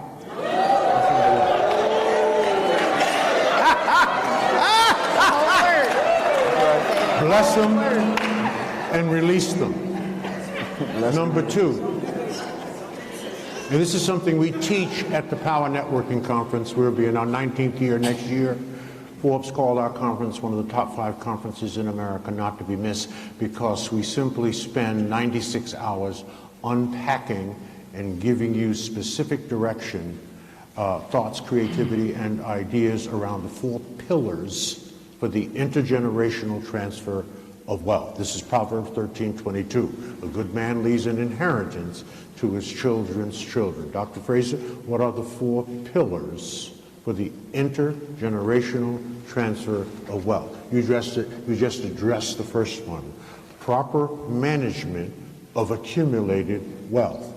So we can stop reading about athletes or entertainers that earn $100 million in their career, and within 5 years of retirement, they're either broke or in bankruptcy. That is improper management of accumulated wealth. There are 35,000 black millionaires in this country. There are 2.2 million black households worth $400,000 or more. The question is, are they properly managing that wealth? And the answer is hell to the no, or we would not be having this conversation. So proper management of accumulated wealth. You make widgets, you make lots of money making widgets, that's what you know about. Find some brother or sister that knows about how to put your money to work harder for you than you did for it. You don't know about that, but there are people that do. Absolutely. That's one. Number two, what is the second? Real estate. What's the first thing God gave Adam? Real estate. What's the first thing God gave Isaac? Real estate, real estate, real estate. We've been in this country 400 years. We're America, God's first people, I should say. And we own the fewest number of homes per capita of any cultural group in this country. Real estate. Real estate is the second pillar. What is the third pillar? Business development, entrepreneurship. Now, we don't need all Negroes being in business. In fact, we know some Negroes that should not be within 100 yards of owning a business. You've met them. We call them business people. And we're trying to put the business people out of business, okay? Because they're messing it up for those of us that are trying to do business. Now, there are about 3,000 new businesses started every single day in this country. 89% of those businesses are started by black women. Black women. Read the new census report. 89% of new businesses are started by black women. Our black women are now outperforming our men. We have more black women in the high professional arts and law school, medical school, dental school, accountancy. So black men have to man up. One of the things we need to do is to think more entrepreneurially, to create working jobs for our people, because ultimately, by the end of the century, we must be the #1 employer of our own people. And the final one is proper insurance. New York Times came out with an article about 6 months ago on black people and their cell phones. And here's what it said. It said that more black people have insurance on their cell phones than on their lives or the lives of their children by a factor of 10. So we value our cell phones more than we value our lives. 60% of all wealth is transferred through tactical and strategic placement of proper insurance. Those are the 4 pillars for the intergenerational transfer of wealth. And when we talk about those businesses, when you talk about those black businesses, and yes, people clap when you talk about black women starting a business at a faster rate than anybody else. But here's the problem. There are 2.6 million black-owned businesses in America. 2.5 million have 1 employee. Two, those of the 2.6 million black-owned businesses, they do an average revenue of $54,000. 7 years ago, when we had 1.9 million black-owned businesses, 1.8 million had 1 employee. When we had 1.9 million black-owned businesses, they were doing an average revenue of $110,000. That's right. So we've added 700,000 new black-owned businesses, but they're doing half of the revenue. So what I tell people is, I don't want more black-owned businesses. I want more black-owned businesses with capacity. I want us to have more black-owned businesses that have more than 1 employee. And again, to the point I was making earlier, where people don't understand how you change it. Roland Martin Unfiltered has only been in operation for 13 months. Last year, we did $700,000 in revenue. I'm in the category of the 100,000. I have 14 employees. And so when people say, oh, my goodness, why did you do this? Because why do I have to work for them or them when I could actually work for myself and have freedom and flexibility? And so, again, it's getting us to understand to build capacity, which leads me into this next one. This is hard for us to deal with, and that is We got to stop hating ourselves, Adrian. I have spoken at more than 20 or so black chambers of commerce, and mergers and acquisitions has never been on the agenda. I said, guys, we're not going to be like John H. Johnson, own a business for 65 years and become leading in the sector. No, you must merge and acquire. But we have black folks who would in Dallas, Texas, when I ran the Dallas Weekly, there were 7 black newspapers. There were not enough black people. There was only 7 black for people. 7 black newspapers. Hilarious. There were 2 newspapers, Dallas Times Herald Morning News, Dallas Times Herald went out of business. Why am I saying that? Because black folks have got to merge to grow bigger. Rupert Murdoch sold his entertainment assets to Disney for $70 billion. I can tell you personally, in launching my show, I have gone to every black media company to talk about collaborating, and not a single one of them has said yes. Wow. And I am doing something none of them are doing. Now that's fine, y'all want to collaborate, that's cool with me, but the fact that with my profile, what I've created, black media companies don't see the value to collaborating, that to me is also a failure of us when it comes to building economic power. Yeah, so Amen. we as a community have to get out of our own way. And I think that wholeheartedly we've done a really good job at getting in our way, taking up our spaces and refusing to let other people in. And the only way that we get out of our own way is we start to build trust with one another, that it's okay for us to collaborate, it's okay for us to work together. And we can remove ego and pride of ownership so that our entire community can move forward. Lauren. I specifically to Gen Zers or even the young kids who are coming up K through 12, giving them the exposure. They just don't know. What you don't know, if you think the only thing you want to achieve is being famous, what is famous? Do you want to go into entertainment? Is that what you're saying? And do you realize that people that aren't on the screen or aren't these athletes, the people that are actually in these power decision-making, money, powerful roles are people that are not anywhere on the camera? You have more power behind the scenes than you do in front of. Amen. Yep. The loudest person in the room oftentimes really is the weakest. I also think about people like Suzanne Shank. I just actually had a call with her earlier today. Does anybody know who Suzanne Shank is? Suzanne Shank is a black woman on Wall Street, and her company generates $1 trillion a year. She is the billionaire woman on Wall Street, and not one of you people in this room have heard. Suzanne Shank. Suzanne Shank. Now we know. Spell her last name. S-H-A-N-K. And she's best friends with Melody Hobson, which I'm sure you guys have heard.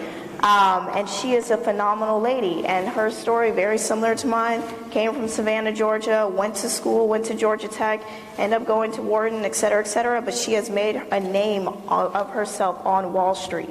And she is looking to hire minorities, and not just because you're a minority, but because she feels it's a social responsibility to give back to the community, empower and uplift.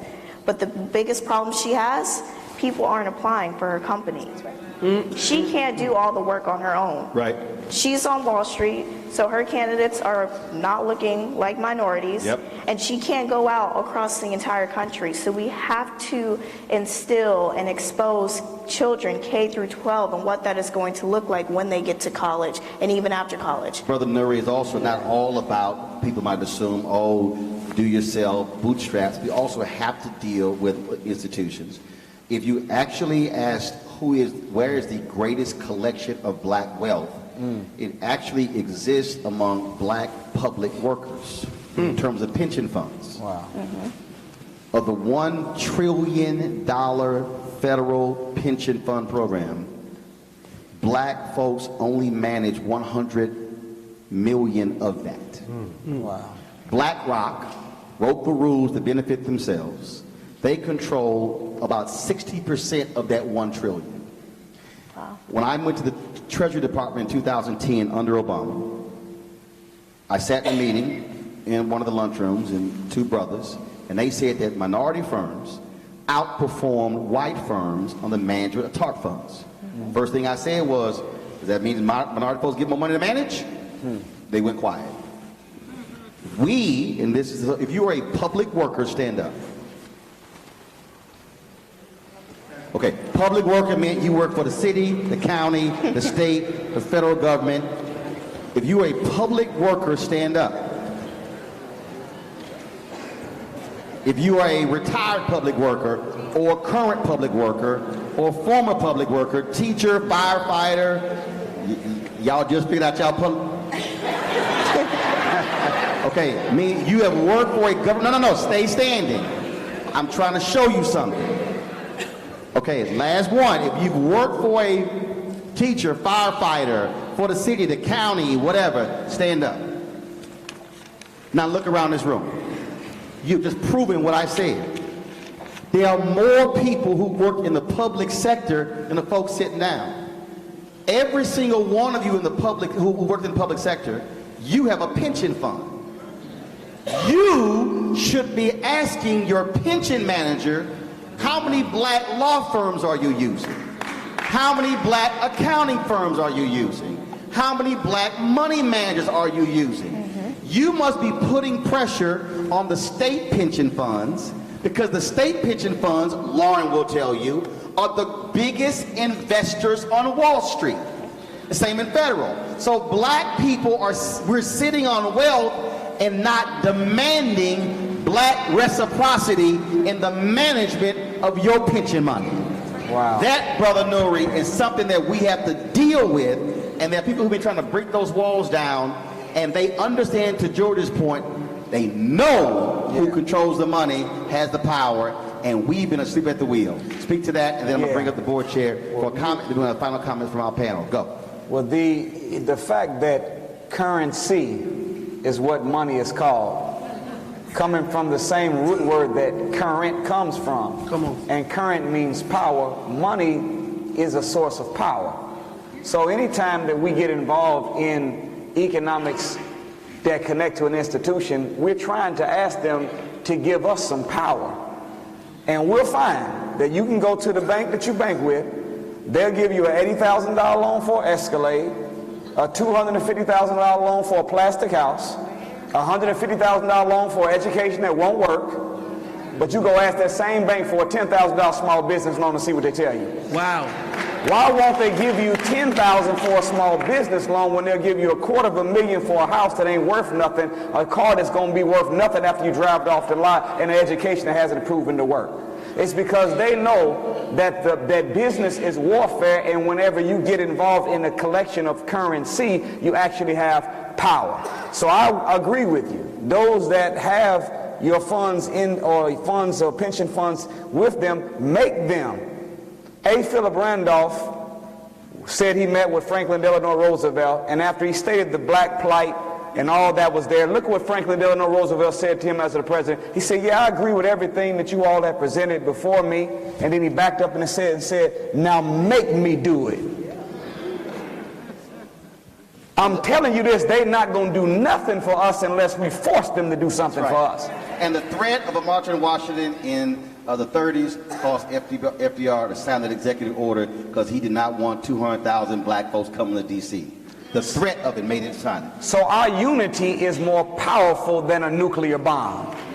If we come together and demand, and listen to this, not only don't come together to demand that the Vietnamese treat us right in the nail shop and that the Koreans treat us right at the beauty supply. Now come together and open up a black-owned nail shop right next to their behind, and open up LaQuisha's beauty supply right next to them, and let's shop with our sister and brother before we shop with another. We spend too much time trying to rebuild and repair this broken system, and not enough energy working together to replace it with something that we can call our own. I got a statement right here before I go to the final statements from each panelist. Go right ahead.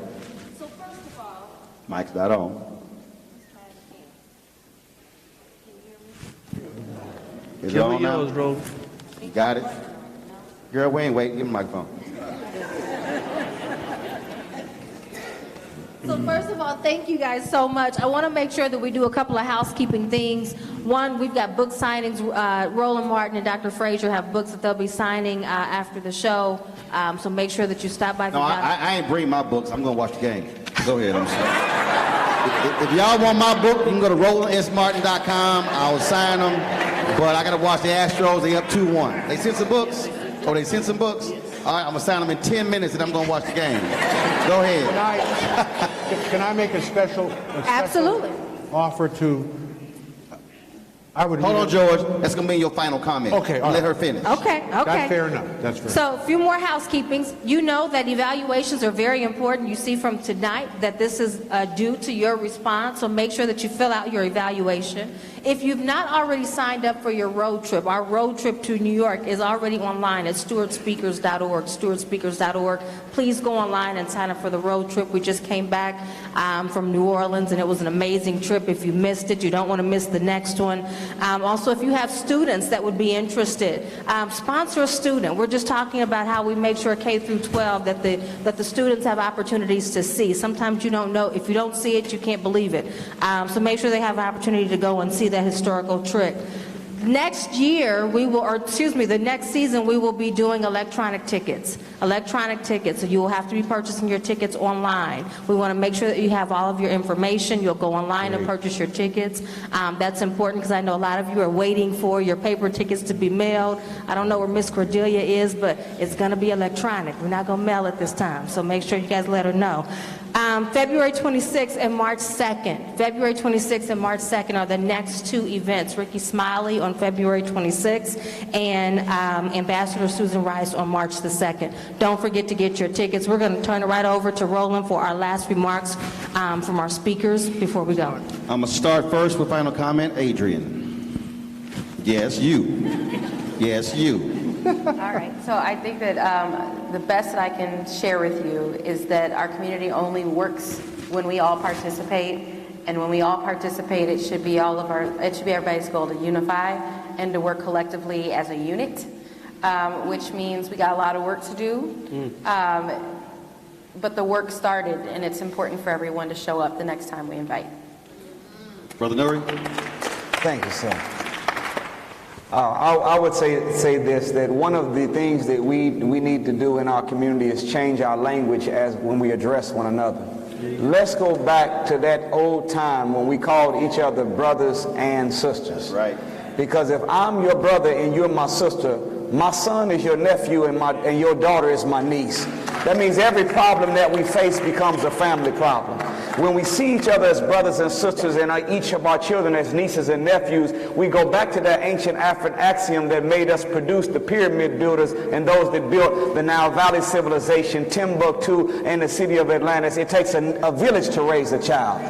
When we go back to that type of organization where we called each other brothers and sisters, then we began to build a real community instead of a colony. Today's subject was my vision, my power. Remember this, vision is the mind's ability to leave the present and your body and take a tour of your future, collect notes of what your future looks like, come back to your body in the present, and use those notes to inspire you to become what you set out to become. And if you take the knowledge and let it be the power, you and I will be able to achieve everything that we wanted it to achieve, and we can do it together like never seen and never done before. That's what I would say. Lauren. I was just going to say that all different groups have figured out the secret formula, and it's not. We work better together than we do apart. Let's have exposure, let's have knowledge, let's come together and really mean that. I'm so tired of getting on so many stages and repeating the same messages. I really mean it. We are our biggest roadblocks. So we have got to stop. We have got to stop with the victim mentalities and all the reasons why we can't. We can, and we need to do it starting now. George.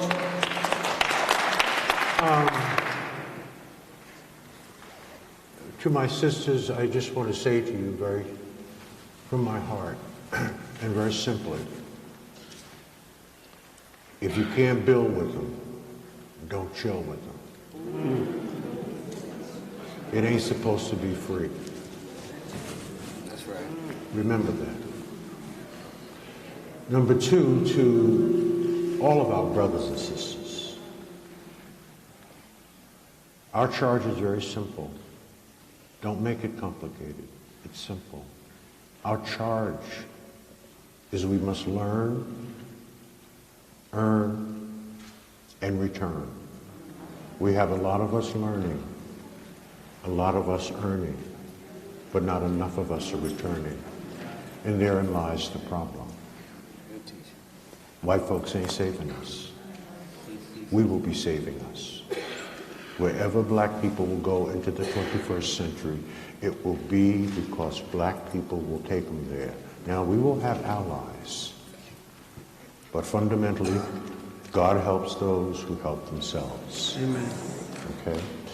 Finally, a moment of shameless self-promotion. Do what you do.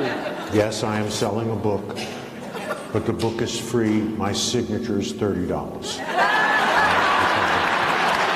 Number two, and I'm finished. We put on a conference every year called the Power Networking Conference. We're in our 19th year. Forbes magazine called this one of the top 5 conferences in America not to be missed. Not one of the top 5 black conferences.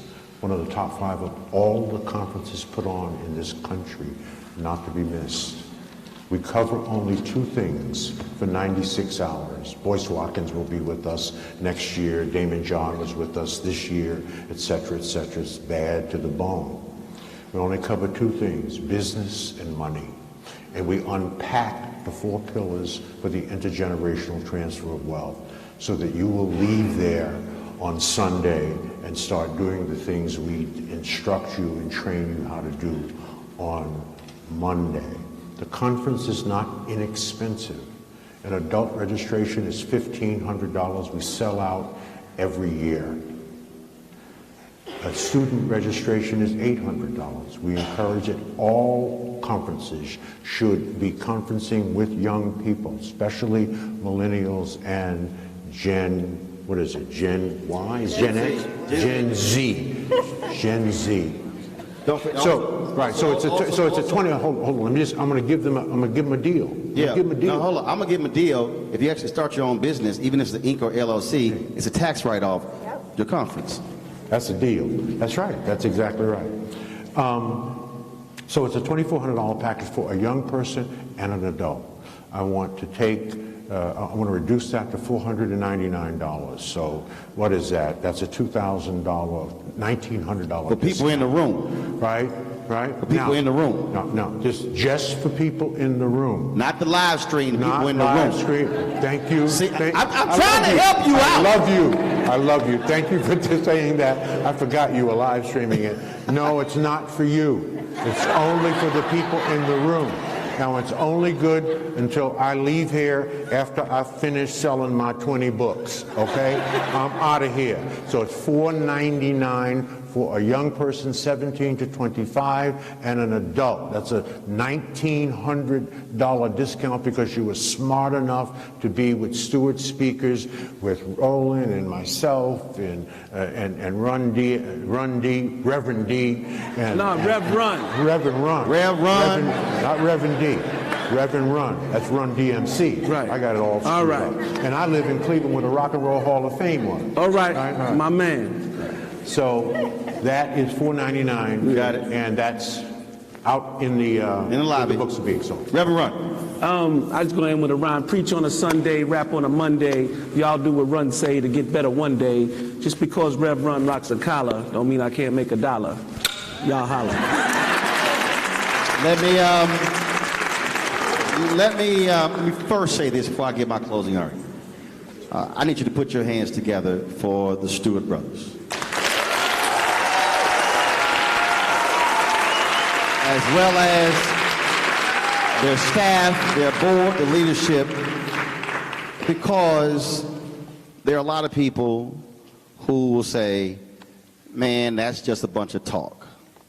But the reality is, without information, and you hear the phrase, information is power, without the information, you have no place to start.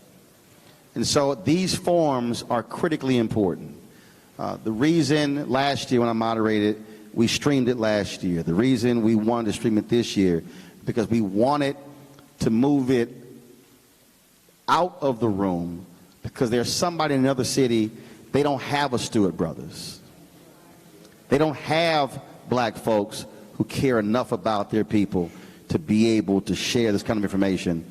So that's why that's important. So again, I appreciate, it's my third time here, and I appreciate the invitation, and thank you so very much. And I'm going to close it this way. If you want to understand America, all you have to do is go to the White House. No, not that fool who's in it. But if you want to understand America, if you stand in front of the White House, and if you look to the right, you will see the White House. But you need to look to the left, and there's only one federal agency that shares a lawn with the White House. They are so close that you could walk 100 steps out of the side door, and then you'll be in the east wing of the White House. They could play flag football, kickball on the lawn, because there's only one agency. That's the Department of Treasury. Every federal agency has come out of the Department of Treasury. Why? That's where the money is. That's why there's a revolving door between Goldman Sachs and the Treasury Department. That's why BlackRock, all of those folks who are on Wall Street, they go there. In fact, the Treasury Department, from a visual standpoint, in fact, to be perfectly honest, is more ornate and looks even more grand than the White House. Right. Because the money folk made sure their building looked good. Why am I saying that? Because I started this conversation off with, if we are going to achieve freedom, black folks, we cannot start every conversation with social justice. I'm not denigrating social justice, but you cannot say Black Lives Matter if you also don't add Black Dollars Matter. That's right. They have no problem with us fighting police brutality. They got a problem with us fighting for the money.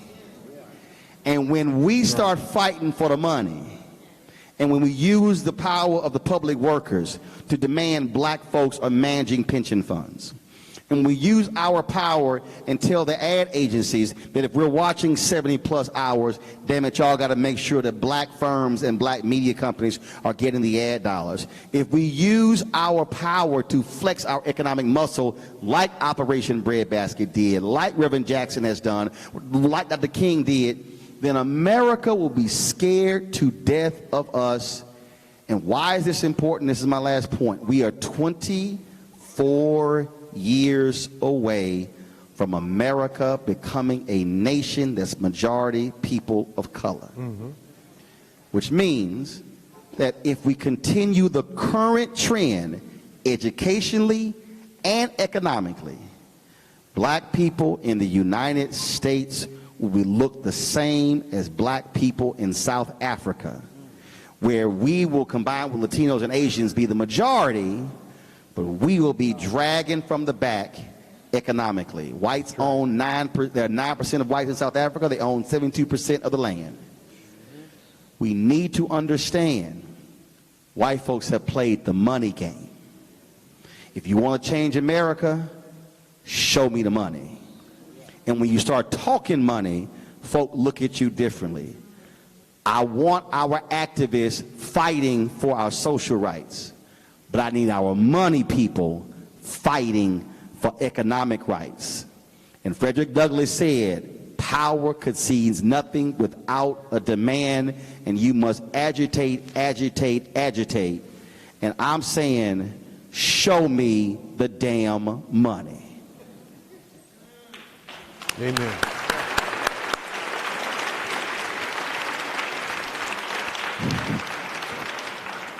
Roland, can we? One last comment. If you had the opportunity to take a photograph with one of our speakers, your photograph is in the lobby on a table. So make sure you pick it up. We're not able to mail it to you afterwards. We're giving it to you at no additional cost. We need you to pick it up off the table when you leave. All right? Thank you very much, and we appreciate you coming out. Good night.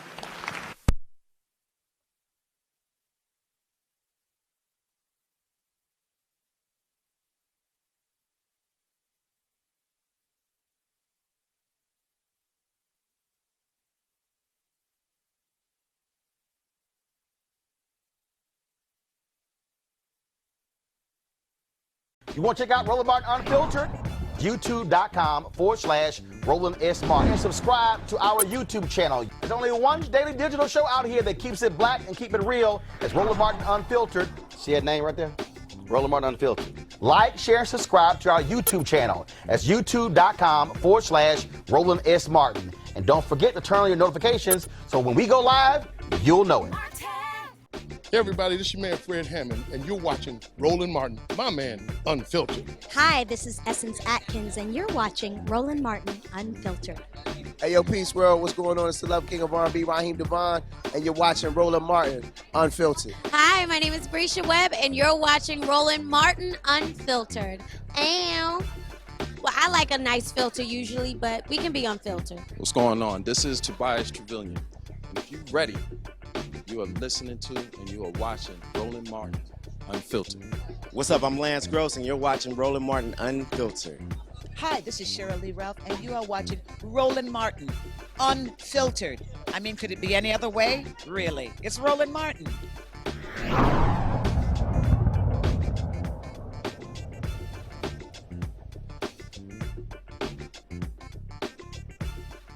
You want to support Roland Martin Unfiltered? Be sure to join our Bring the Funk fan club. Every dollar that you give to us supports our daily digital show. There's only one daily digital show out here that keeps it black and keep it real. It's Roland Martin Unfiltered. Support the Roland Martin Unfiltered daily digital show by going to RolandMartinUnfiltered.com. Our goal is to get 20,000 of our fans contributing $50 each for the whole year. You can make this possible. RolandMartinUnfiltered.com. Hey fam, want to check out Roland Martin Unfiltered, the blackest show on all of digital, cable, and broadcast. Check out our audio podcast. There's only one daily digital show out here that keeps it black and keep it real. It's Roland Martin Unfiltered. Press play.